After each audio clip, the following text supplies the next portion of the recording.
Hi, I'm Zara Pennycook, and I was given a lovely surprise to read this morning, and I thought, what of all the Bible's passages, John 1 to 14 is special, because I used this one with a guy who was 89 and had just become a Christian, and he obviously didn't have long to live.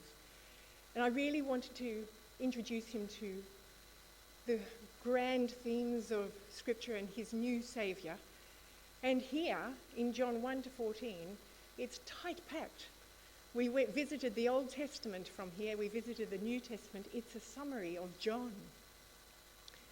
So we worked with it, and he interrogated it, and it was magnificent. So here we go. In the beginning was the Word, and the Word was with God, and the Word was God. He was with God in the beginning. Through him, all things were made that were made. Without him, nothing was made that has been made. In him was life, and that life was the light of all mankind. The light shines in the darkness, and the darkness has not overcome it. There was a man sent from God whose name was John. He came as a witness to testify concerning that light, so that through him all might believe. He himself was not the light. He came only as a witness to the light. The true light that gives light to everyone was coming into the world. He was in the world, and through the world, and though the world was made through him, the world did not recognize him. He came to that which was his own, but his own did not receive him. Yet to all who received him, who believed in his name, he gave the right to become children of God. Children born not of natural descent, nor of human decision, or of a husband's will, but born of God. The Word became flesh and made his dwelling among us.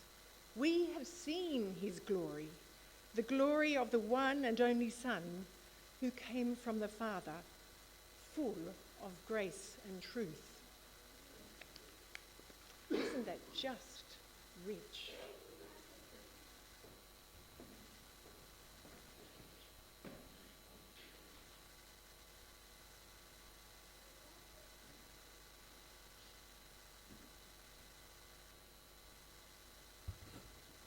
Second Bible reading is from Ruth, chapter 1, just 5 little verses there. In the days when the judges ruled, there was a famine in the land. So a man from Bethlehem in Judah, together with his wife and 2 sons, went to live for a while in the country of Moab. The man's name was Elimelech, his wife's name was Naomi, and the names of his 2 sons were Mahlon and Chilion. They were Ephrathites from Bethlehem, Judah, and they went to Moab and lived there. Now Elimelech, Naomi's husband, died, and she was left with her 2 sons. They married Moabite women, one named Orpah and the other Ruth. After they had lived there about 10 years, both Mahlon and Chilion also died, and Naomi was left without her 2 sons and her husband.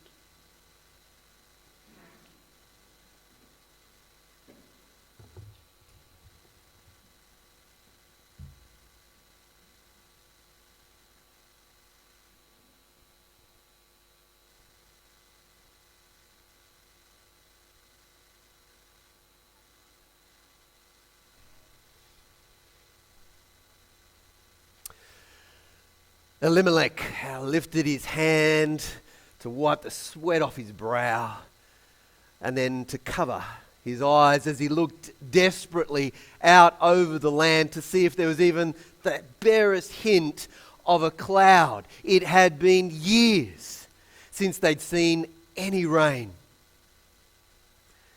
It was like the ground was cracking open, like mouths desperately begging the sky for a drop. Even Bethlehem, known as the house of bread, that's what the name means, now was like a bare pantry. Things were desperate. And so Elimelech sighed under the weight of the decision that he had, in a sense, just made.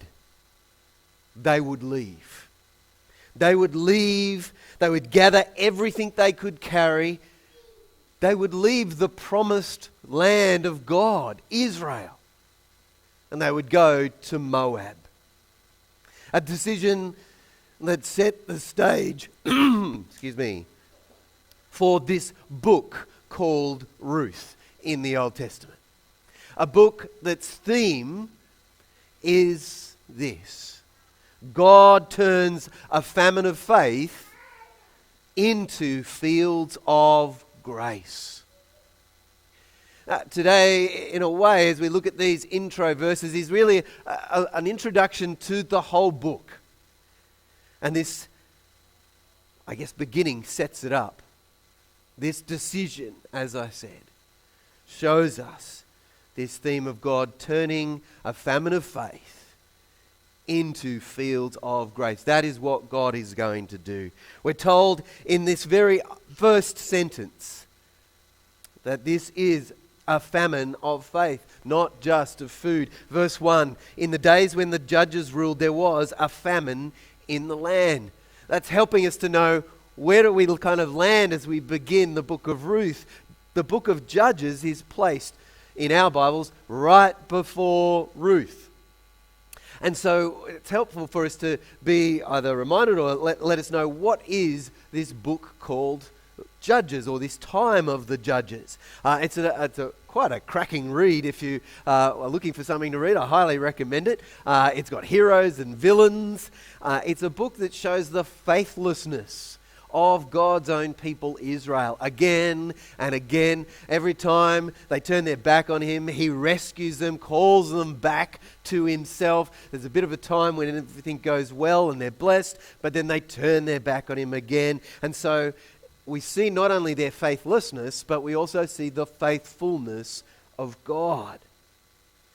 But throughout the book, Israel is in this downward spiral. Things just get worse and worse. It's a spiral of this famine of faith. And so the book of Judges actually kind of gives us this quite a big view. It's like we've got a drone over these events of seeing it at a national level. And so now we come to Ruth. And we get this wonderful insight into, well, what's it actually like for a normal Israelite family, just like us, everyday people just like us? What's going on the ground, if you like? That's what Ruth helps us to see. And so the book of Judges, though, and that's why we're kind of directed there by this first line of Ruth. The very last line in Judges 21 verse 25 says, in those days Israel had no king. Everyone did as they saw fit. Now, at the end of the book, this is a sad indictment on the situation. It's not a great ending. It's a tragedy. Israel has continued to reject the Lord their God, who was to be their king. It's not just that they don't have a human king, they've actually basically now are just so in the habit of living as if God is not the king of their lives, and they have gone their own way. In fact, everybody's going their own way. It very much describes the world in which we live, doesn't it? Despite the fact that it's thousands of years old, it could basically be talking about now. And so we come to Ruth. And we don't just see any old family. We see a family not only living in that time, but living out that way of not having a king, not having God as king, and everybody doing as they saw fit. This is why we're told about the famine. It's a kind of a big sign. It's a flashing light on the dash for us, because this is supposed to be the promised land. Right back, way back, when God called a man named Abraham to come and begin this new nation that he was going to make, he promised them that it would be a land where God would bless them. God would be with them. They would be his people and they would be his God. It's just often described as a land flowing with milk and honey. It's an incredible place. But as God, through the generations, did mighty works to bring his people to that point, before they were to enter into the land, God called them all together and said, you know what? This is to be the land that I've promised you, a land of promised blessing. But not only is there blessings if you trust and obey me, if you do not, if you reject me, if you rebel against me, then there are curses. Do you really want to do this? Basically is what God says. And they say, yes, that's what we want. We want to be in this land. We want to commit ourselves to obeying you and, if necessary, facing the curses. Not because God is ticked off and like, right, you're just going to cop it. No, it's actually God's way of saying, the way that you're going away from me, the way that you're looking not to have me as king, maybe even trusting in other gods, whatever it is, I'm going to show you that that is a disastrous way to live. And I'm going to bring these upon you so that you will turn back to me so I can bless you again. That's all wrapped up in this description that we get, that there is a famine in the promised land. In fact, part of this moment we read about in Deuteronomy chapter 30 verses 2 to 3, where God, knowing that they're actually going to turn away from him, says, when you return to the Lord your God and obey him with all your heart and with all your soul, according to everything I've commanded you today, then the Lord your God will restore you. He will restore your fortunes and have compassion on you. What an incredible promise that is. That in this land, there is a moment where if you are willing to turn back to me, I will have compassion. I will forgive. And I will restore you back to being in the promised land, the land of blessing. Well, now we come back to Elimelech. He's in Bethlehem, this particular place in Israel. And it's very clear, isn't it? He is facing a difficult time. His family is at risk. He is struggling with an uncertain future. This is not something that he has any confidence is going to be fixed tomorrow. What does he do? Well, instead of returning to God, they turn to Moab. They turn to a land where they worship other gods in ways that actually God has said are horrific. You are not to do that. Instead of waiting on God to provide as he promised in the promised land, he takes control to provide for himself. Now let's face it. I think that's something we can all relate to, isn't it? That's just like us. Instead of turning back to God when we've turned away, we turn to other things. We don't wait on God. We take control to make sure we get what we want. Actually, just as a quick heads up, waiting on the Lord is one of the key themes that we're going to see through the book of Ruth. But what we're seeing here is, like us, when life has gotten tough and uncertain, and when God's answers can't be seen and can't be heard, what does Elimelech do? Just like us, he's trusting his reason or his feelings or experiences of life. He's taking control. And so typical of us like him, we get the hint that it was seen as, it's only going to be a short time. It's a small thing. That's how we usually justify it. And that's why we read here in verse 1 again. Elimelech and Naomi, we're told, they went to sojourn in the country of Moab. That idea of sojourning is, well, they're only going to be there a little while. It's like they're just tenting. You know, they're not going to actually build a house. They're just kind of hanging out, waiting to come back when the time is right. It's not a permanent thing. In a couple of verses, we're going to read that they were there for 10 years. All too often, these small things become big things. These short things become long term. As we, instead of returning to God, we turn, we wander away. Captured so well by that old hymn, prone to wander, Lord, I feel it. Prone to leave the God I love. Here's my heart, O Lord, take and seal it. Seal it for their courts above. It's so real. It's words that are so true for us. We are prone to wander.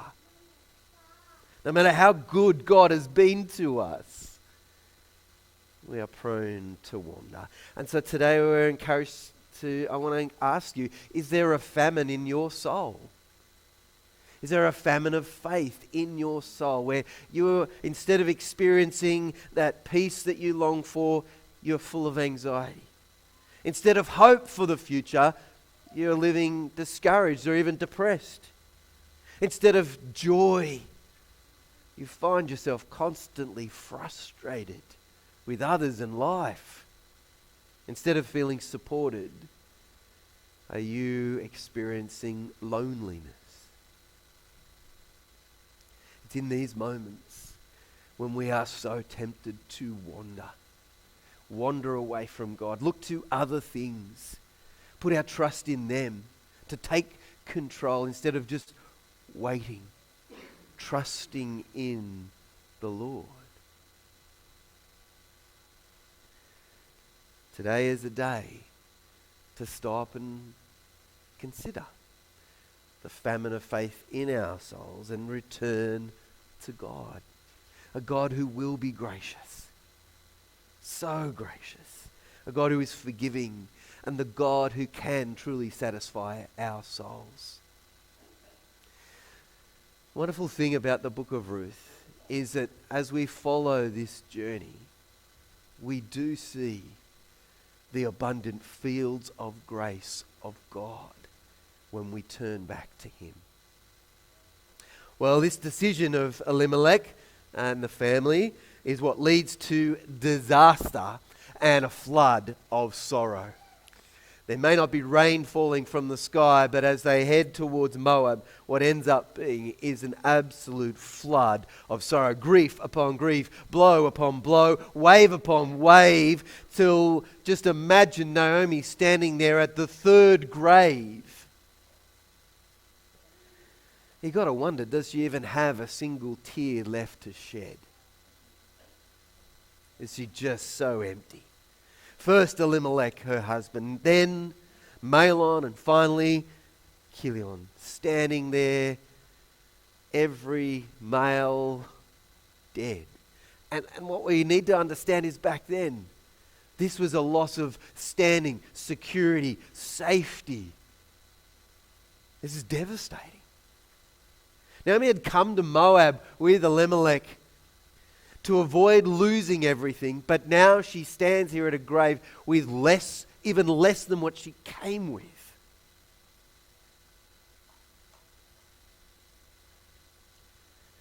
This is not, I don't believe, intended as a direct punishment. Oh, you left, you're getting smited.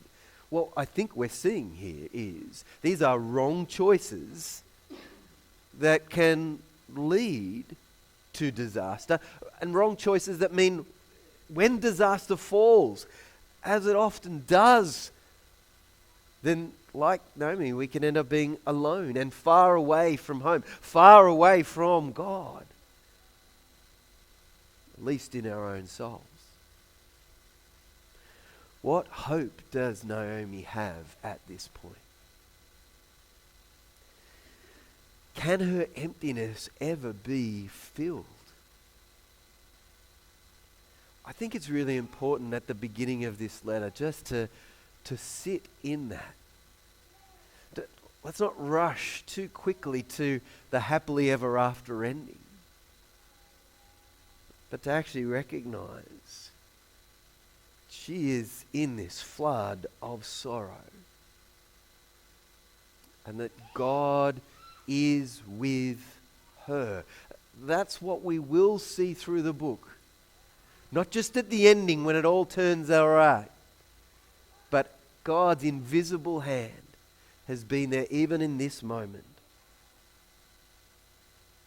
One of the wonderful things about the book of Ruth is, I think, those of us who have experienced deep sorrow, deep grief, whatever the cause, can very much relate to Naomi. We feel her pain. We recognize that this is not being fixed tomorrow.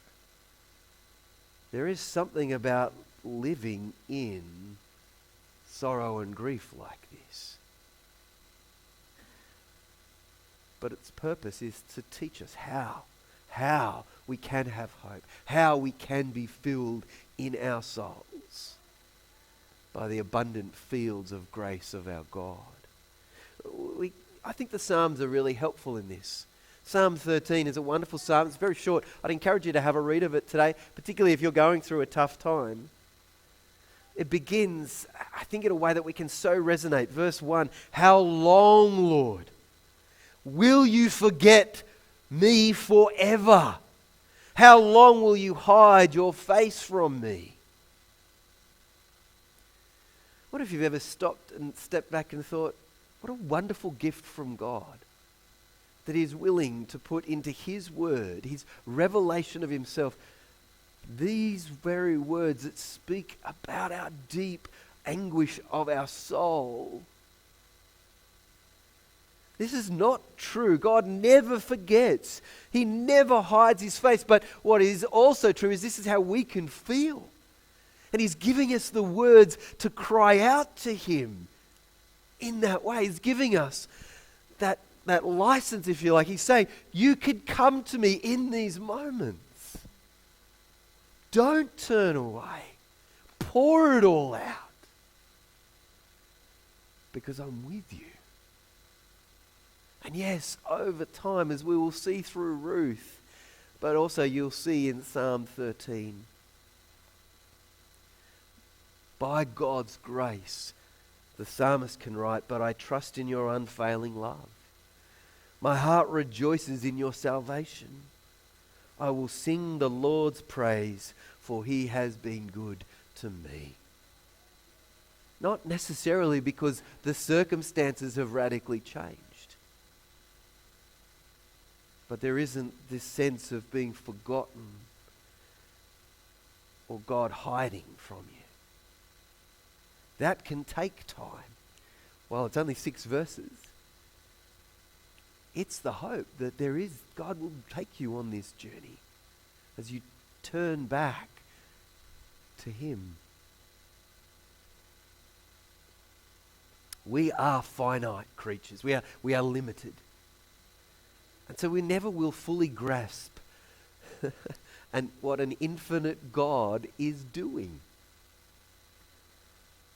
That's part of life. And I think one of the wonderful things about Ruth is it's going to show us this invisible hand of God. Unlike Judges, where we see God producing these heroes, these great saviors, and doing incredible things. No, God is revealed in the everyday lives of people like us, in lives like ours. God is there. Always.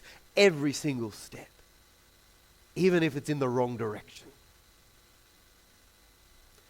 Naomi, Ruth, and Boaz, they're the 3 key characters of this wonderful book. There's no way they could have seen, as they go through these things, what God was doing.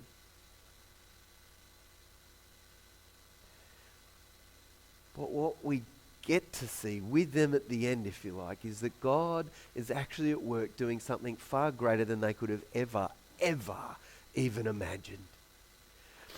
As Naomi stood at that grave, There's no way she could have known what incredible, eternal things God was doing, that he was going to include her in it. Sinclair Ferguson, a wonderful Scottish commentator, he writes this: frequently God's hand is placed on the sufferings and trials of an individual in order for his grasp to take hold of someone else. And that's what we're seeing in the book of Ruth. In the midst of this great tragedy, this flood of sorrow, God is at work to take hold of someone else. And so, when we come to this incredible book, I hope we will be encouraged by seeing the fields of grace that God is going to provide. No miracles or messages from prophets, but characters, people we can relate to. It is a beautiful, an absolutely beautiful love story. There's no doubt about it. It is wonderfully encouraging and speaks to us. But it is so much more. And if we only ever just see the love story, we are missing out. Ruth is not sort of some little relief of, oh, we've been going through some pretty heavy stuff in the Bible. Let's just have a nice little love story to break it up. No, it's just as important. It is just as much a part of God's great plan of salvation for humanity. Because what God is going to do in this little book, these 4 chapters, is God is going to raise up the king his people need. Then and for eternity. It is a book that punches way above its weight. So I want us to think about a few things because, like I said, if we don't grasp hold of the fact that in this book God is raising up a future king, we will miss it. And so there's 4 key themes that I hope you'll keep looking out for through this incredible book. First one is to pick up on the idea of Bethlehem. Bethlehem is the birthplace of kings. It's where they came from before they went to Moab, and it's where Naomi, we're going to see, is going to go back. It is the birthplace of kings, starting with David, the greatest king of Israel, the king that points to the future king of God's people, that forever king, that king who was born in Bethlehem. Everybody remember the carol? O little town of Bethlehem. It's a wonderful celebration of the king that was born in this town.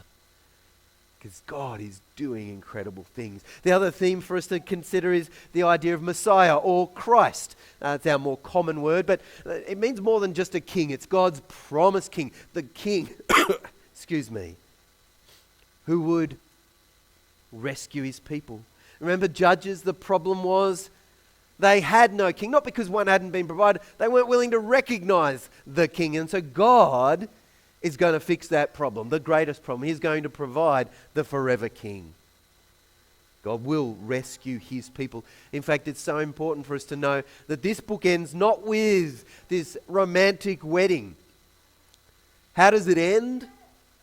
With the birth of a son and a genealogy, a family line that will take us to David. Like I said, even when people take the wrong choices, God is at work. His visible hand is doing incredible things to, as we see in this book, provide the kinsman redeemer. It's a concept that is in the Old Testament. It's something God set up to provide for people, vulnerable people like Naomi. The kinsman redeemer in the book of Ruth is Boaz. And what we see he is the kinsman or kin, family. He is the one who has that responsibility. He is part of this family and he is the redeemer. That word redeemer or that idea comes up 23 times in this short book. It's such a massive part of it. To be redeemed is to be rescued and restored. And that's exactly what Boaz does, but he's pointing us to the greatest kinsman redeemer, Jesus, the one who became a human being in order that he could be our kinsman, one of us, and our redeemer through his death on the cross, rescuing and restoring us, so that ultimately he is the King of the nations, not just of Israel. Ruth is a character we've read about today. We don't know much, but the whole book is going to help us to see her. And what a wonderful character she is. But the key important thing to know about her is she is a Moabitess. She's from Moab. She is not an Israelite. She is not part of God's people at this time. But in her conversion, we see God saving her soul. God's the gospel, the good news of salvation isn't limited to geography. There is no boundaries. God has been at work in Moab, saving her, including her in his people, and incredibly in her, or in his rather, salvation purposes. What a book. That's all packed in to this wonderful love story of God's love for his people and what he will do to win us back. God will turn a famine of faith into fields of grace. I'm going to pray. Heavenly Father, we thank you so much for this reminder today that even in that times of famine of our faith in you, when we are prone to wander, to leave you, the God that we do love, but yet in your grace you call us back. You meet us even in the worst of circumstances. And so, Lord, I pray that as we not only reflect on this today,